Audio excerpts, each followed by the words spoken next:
को अपडेट करने के लिए 15,000 का फोन ले सकता है, पर 5,000 की एडमिशन फीस भरने में नानी याद आ जाती है। स्कूल कॉलेजों में भेदभाव। गैरों को भी इस बात का पता चला है कि मुसलमान किस रास्ते पर जा रहा है। मेरे प्यारे नाजरीन, मैं आप हजरात के सामने आज एक ऐसा वीडियो दिखाना चाहता हूँ जिसमें एक गैर मुस्लिम बहन ने, जो कि मुसलमानों से उसका कोई ताल्लुक़ नहीं है, लेकिन आज उसने मुसलमानों के बारे में ऐसी हकीकत और पोल खोल दी जो आज हमारे माशरे में हो रहा है, जिससे हमको बचना बहुत ज़रूरी है। ऐसी हकीकत उसने बयान की है जिसको सुनकर हमको इबरत हासिल करना चाहिए। गैरों को भी इस बात का पता चला है कि मुसलमान किस रास्ते पर जा रहा है, लेकिन मुसलमान को अभी इस बात का पता नहीं चल रहा है कि मुसलमान किस रास्ते पर चल रहा है।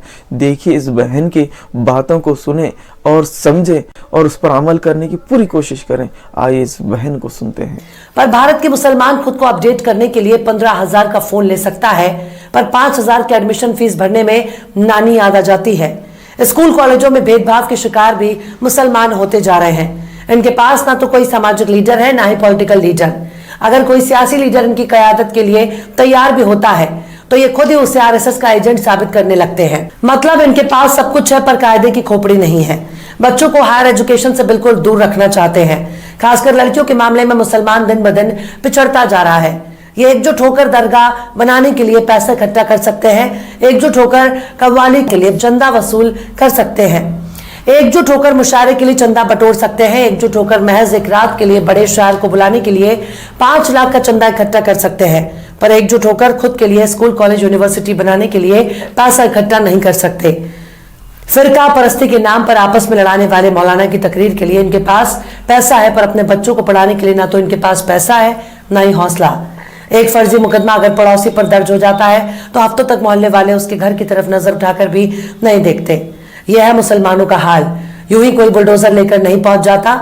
मुर्दों के बीच हर चलने फिरने और टोपी लगाने वाली लोग जिंदा नहीं कहे जा सकते।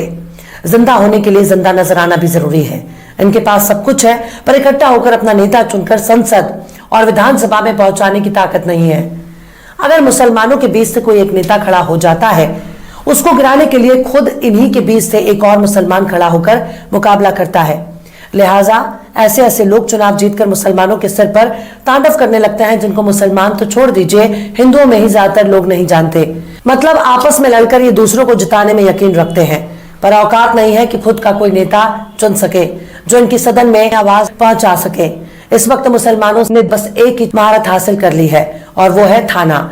मुस्लिमों में कोई नेता मिले ना मिले, लेकिन दलाल जरूर मिल जाएंगे जो थाने की दलाली करते हैं, जो आपके बीच में घुसकर मुखबिरी करते हैं और दारू मुर्गा के लिए अपना ईमान बेच देते हैं।